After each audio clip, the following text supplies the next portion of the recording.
This is Mr. Podewalt from Riverside, and I'm here to read to you today The Bravest Man in the World, the newest book from Patricia Polacco. There were exactly two things that Jonathan Harker Weeks didn't like: the taste of liver and having to practice piano. Grandfather, why do I have to practice? Please let me go out and play stickball with Joey and Nathan while it's still light out, he pleaded. I promise you, Jonathan, his grandfather insisted, you'll never regret studying your music.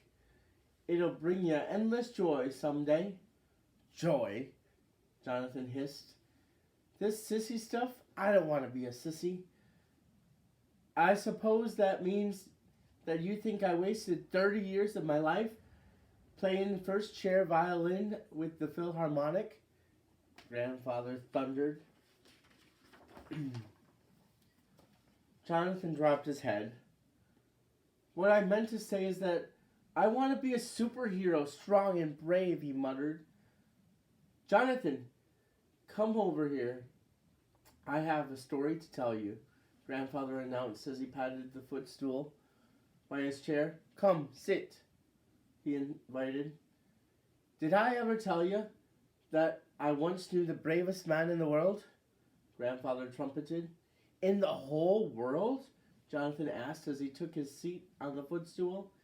In the whole world, his grandfather echoed as he got a faraway look in his eyes. Where? How? Jonathan asked as he drew close to his grandfather. First of all, I need to tell you that the woman I've referred to all these years as me mum wasn't my mother at all. Margaret Weeks took me in when I was 9 years old. I wasn't born here in New York like you have believed. I was actually born in the slums of Ireland, Queenstown, more than 79 years ago. I never knew my father, and my mum and I lived in a humble room in a house. But I knew that my mum loved me and that she was battling to provide what she could for both of us. We lived very near the shipyards in the harbor. She cleaned houses and took in laundry. Even in the face of poverty, she managed to buy me a fiddle. She saw to it that a street busker down the hall taught me to play it. After a time, I was able to earn money by playing for both of us on the streets with other musicians and spruikers.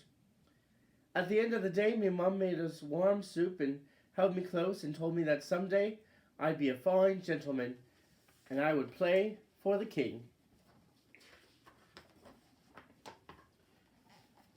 The winter of my 8th birthday, my mum died of quick consumption. I had no choice. I took me fiddle and ran to the shipyard and played on the docks. I slept where I could, ate when I had enough money to buy a meal.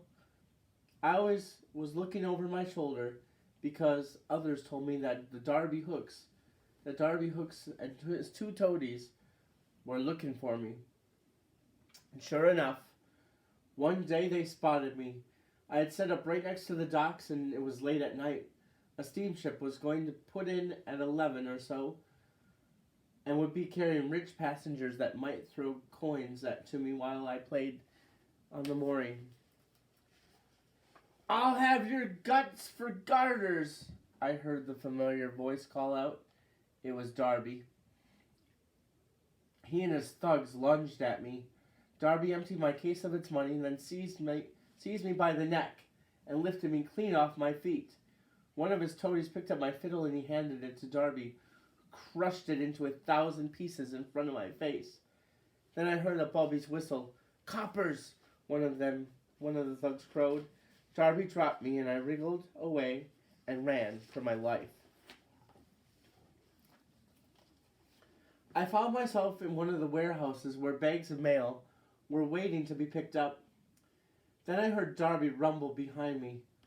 I dropped to my hands and knees and crawled into a large bag full of letters and hid. I tried to be completely still so that no one would find me, especially Darby. I could hear the voices of the men loading the bags onto carts. I decided to stay put until they were gone. As I lay in the darkness, I started to cry. All I could think of was how hard my mom had worked so that I could have that fiddle, and how those terrible men had broken it and my dreams. I don't know how long I was in the mailbag, but the next thing I remember was a rude awakening as the bag dropped to the floor with a thud. I could hear voices talking around me again. I didn't dare call out, so I just stayed as still as I could until the voices were gone. Then I crawled out and made a run for it. I darted down what seemed to be endless halls. There were many doorways that had numbers on them. Was I in a hotel? Just then I heard voices behind me. I dodged into a room that had a door ajar.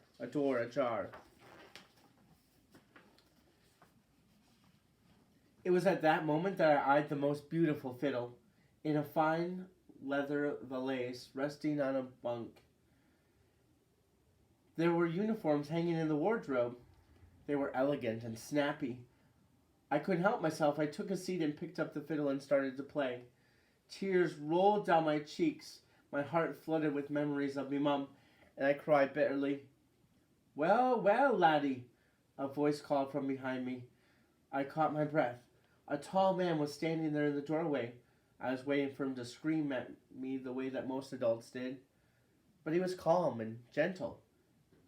"I must say I've never seen anyone play the violin holding it just so," he said as he drew closer. It's the way I learnt it," I stammered. "The bow.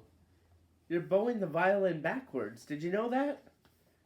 He said with a warm smile. I didn't know if I should run or stay.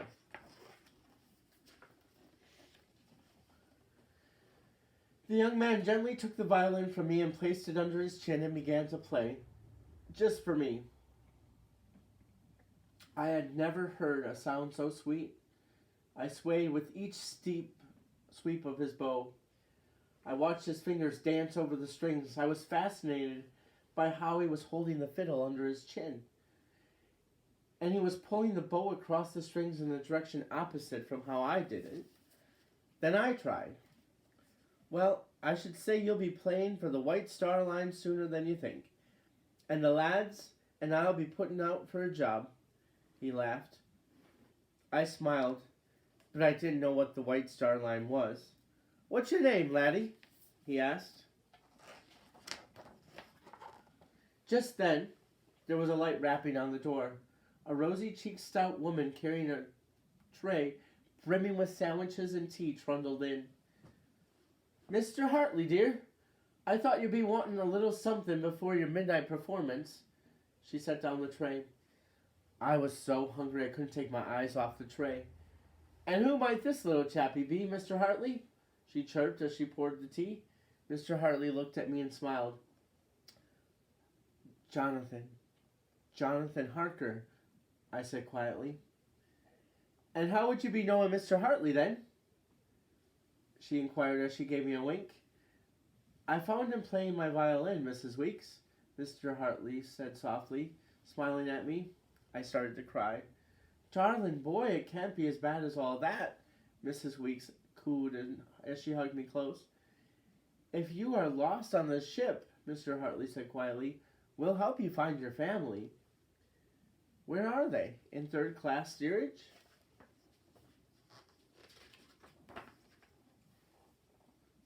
"Ship?" I exclaimed as I reeled backwards. "I'm on a ship?" "Darling boy, you're on the ship of dreams.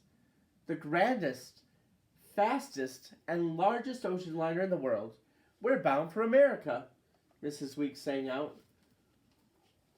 I lost my footing and sat down on a heap. "I ain't supposed to be on a ship. I was hiding. That's the last thing I remember," I muttered. "Oh, my poor lamb," Mrs. Weeks hummed as she rocked me in her arms. "Looks like our little chappie's a stowaway," Mr. Hartley said thoughtfully. There would be no point in notifying the purser or the captain. The ship is too far underway to turn back. Mrs. Weeks whispered as she looked pleadingly at Mr. Hartley. Then we shall have to make the best of it, Mr. Hartley said with resolve. So Mr. Hartley and Mrs. Weeks agreed to keep me somewhat of a secret. You'll be working with me in the galley, Mrs. Weeks told me. The next morning, as I worked folding linens with Mrs. Weeks, I learned that this was to be her last ocean crossing, that her husband and she were settling in a place called Brooklyn. Her husband was already there.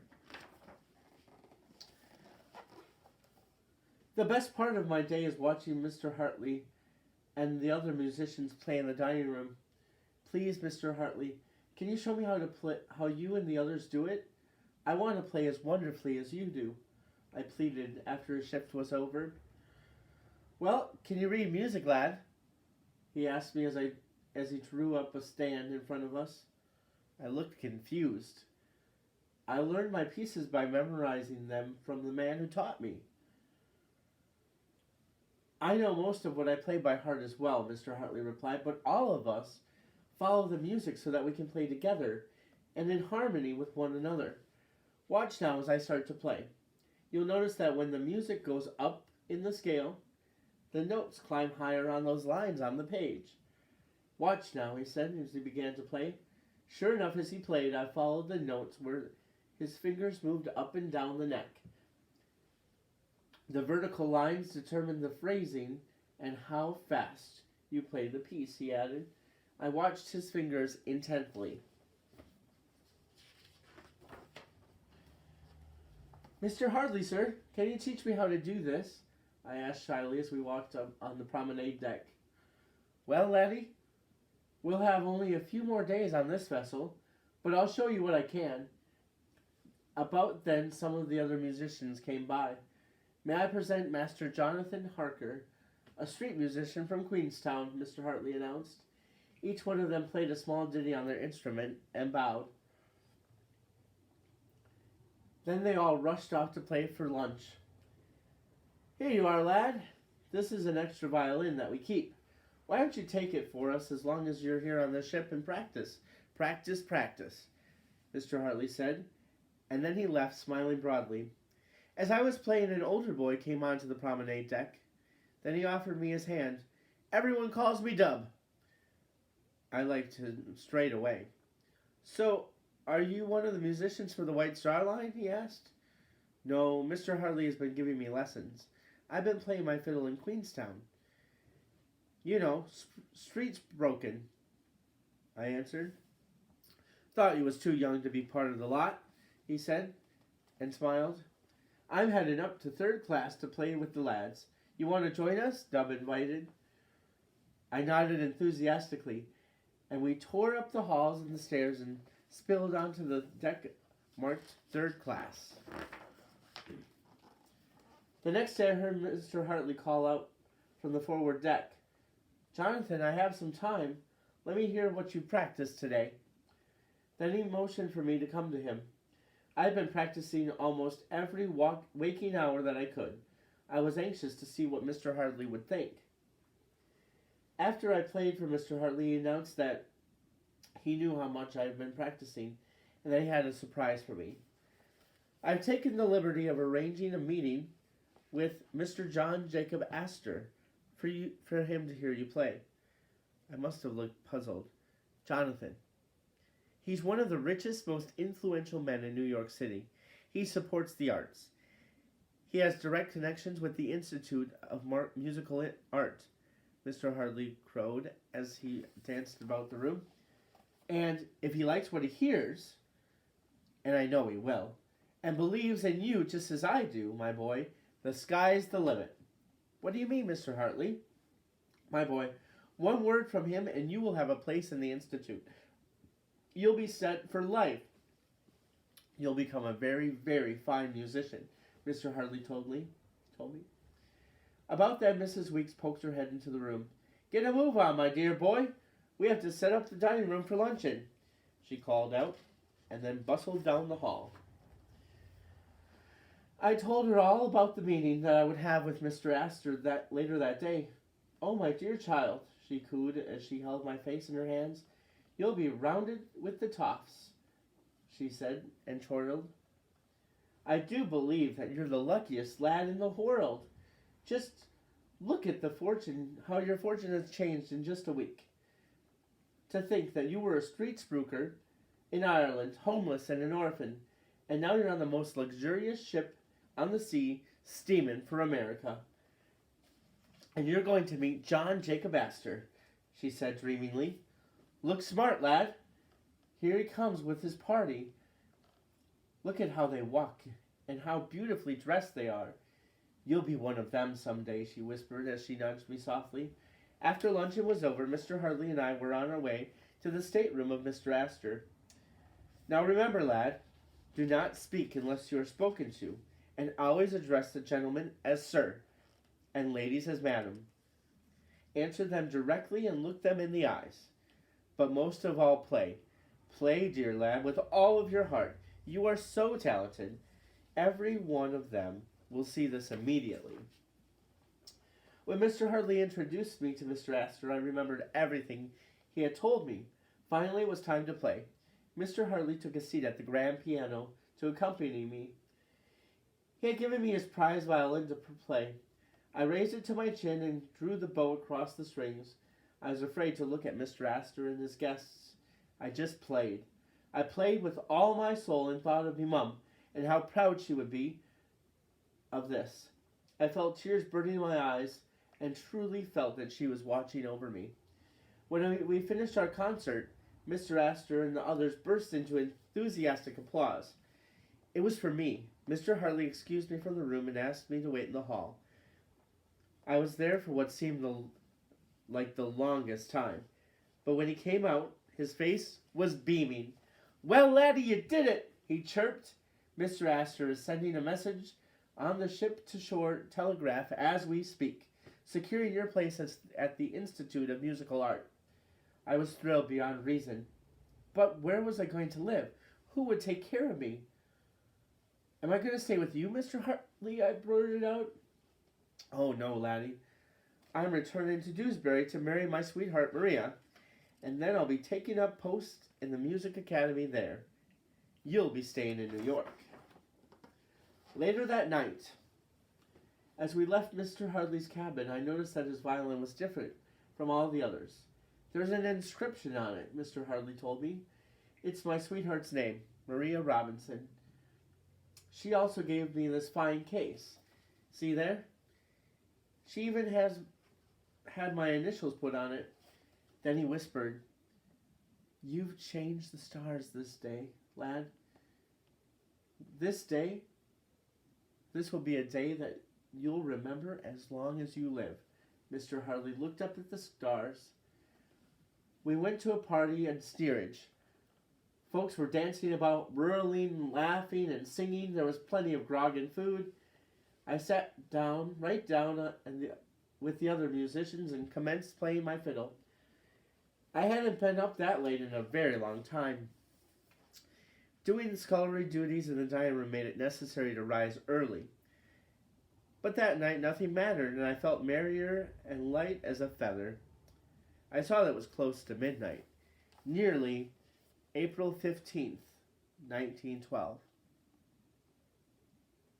A date that would live in infamy in my heart for the rest of my life. The ship lurched and shuddered and rumbled. No one noticed at first, but then there was another sharp bump and the engine stopped.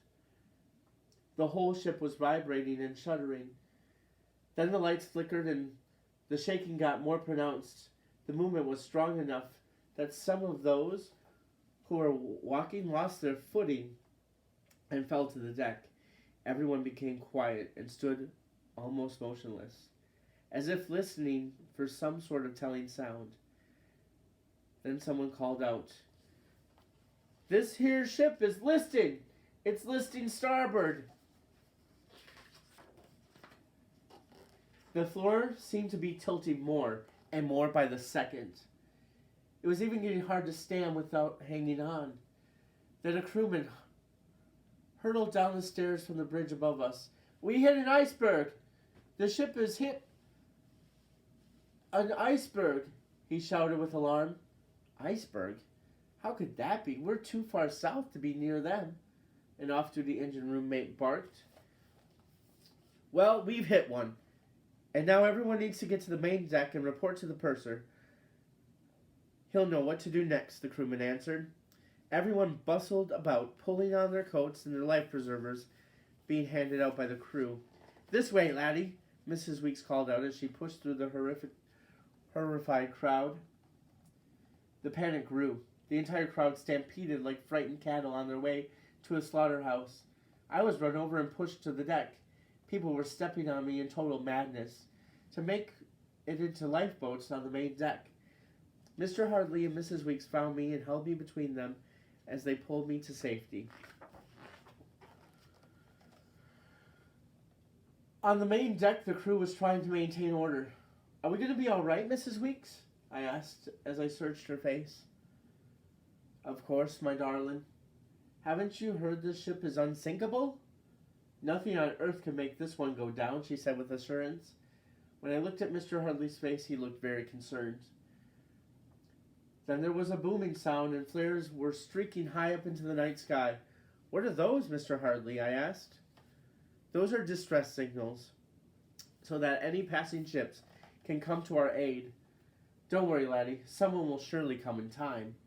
We're perfectly safe, Mr. Hartley whispered as he tried to smile.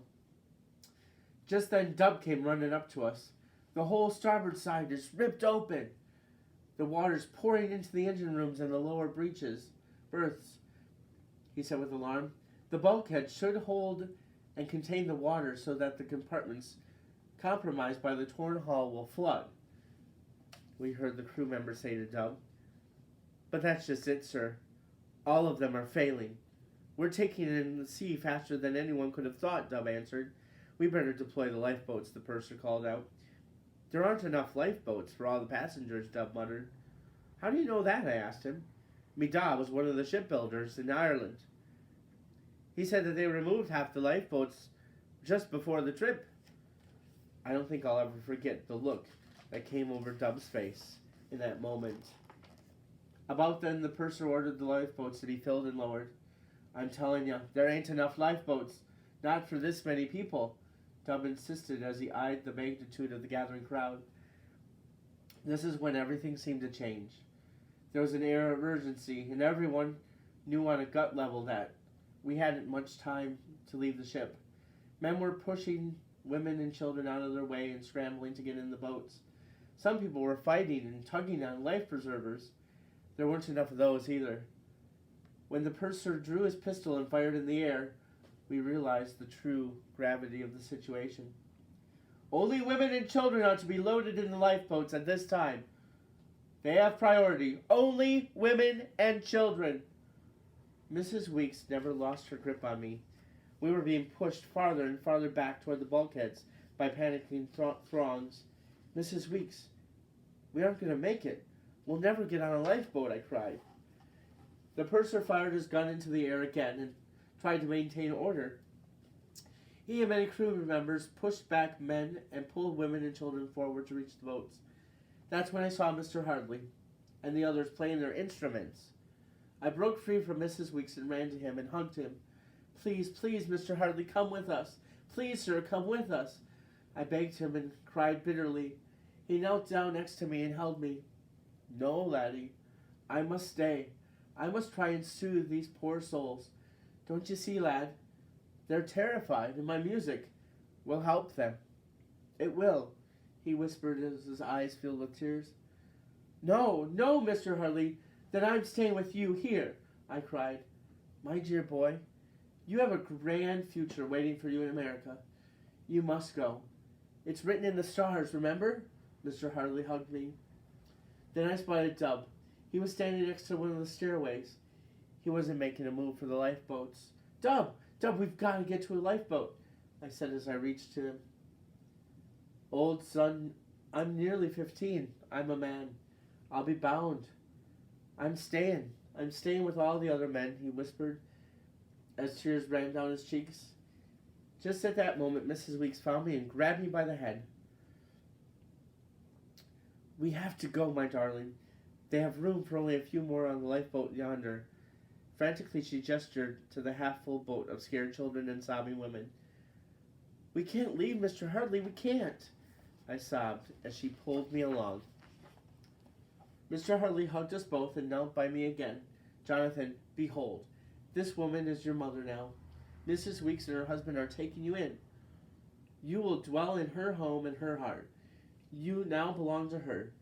Mr. Hartley pushed me into the waiting arms, and she hugged and kissed both Mr. Hartley and me.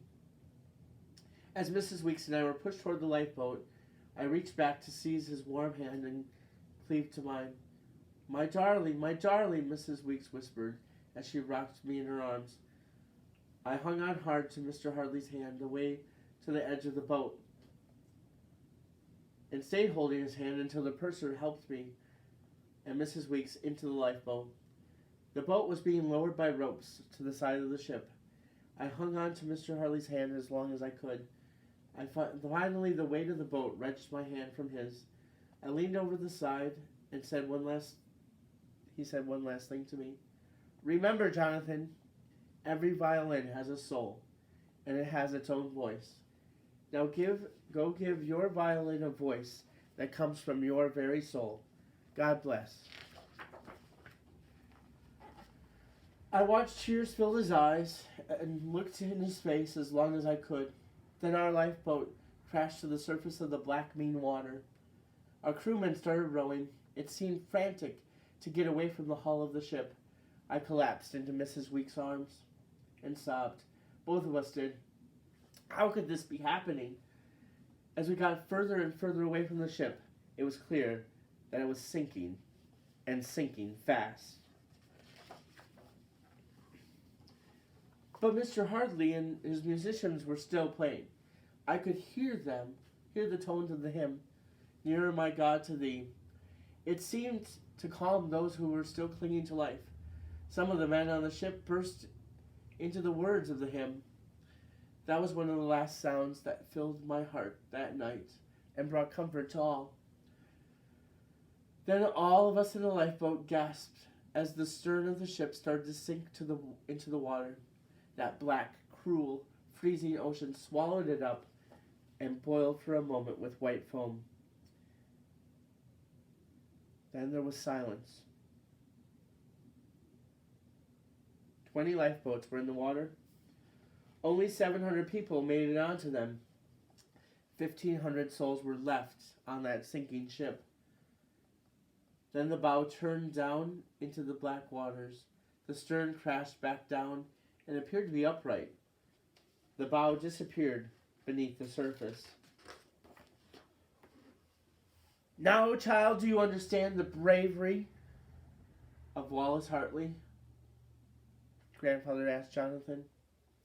His music was the last thing that those 1,500 heard before they sank into the freezing, watery grave.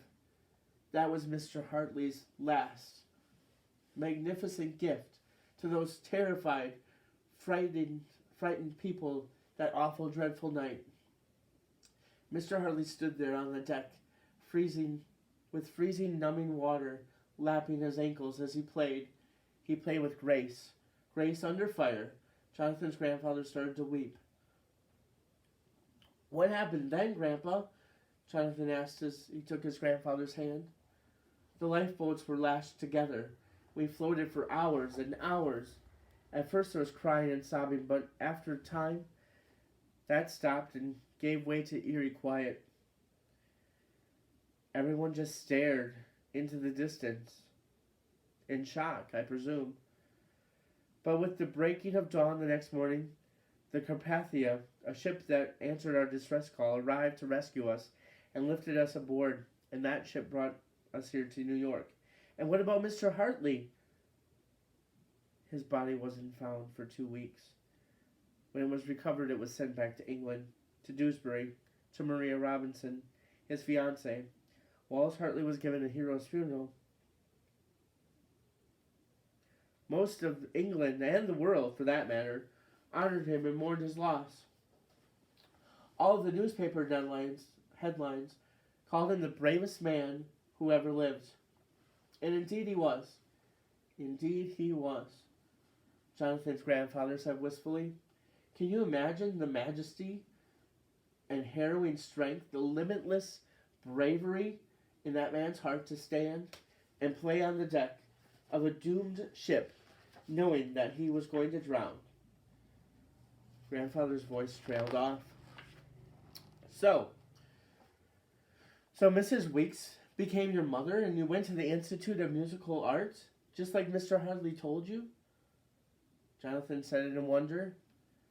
And from that time on, every note I play, or ever will play, there's also Jonathan. He's also there. Wallace Hartley, the bravest man in the world. This story is set in the year 1982, 70 years after the 9-year-old Jonathan was a stowaway aboard the Titanic. In 1982, the wreckage at the bottom of the Atlantic had still not been found. There are varying accounts to what happened to Wallace Hartley's violin. For many years, it was believed that Wallace Hartley's violin went down with the ship. Some accounts say that the violin was recovered and put on hold in the Carpathia, as people in the lifeboats were rescued. Some accounts say that the valise and the violin were found when Wallace Hartley was recovered 10 days after the sinking. All accounts agree that the violin was returned to Maria Robinson, Wallace Hartley's fiancée.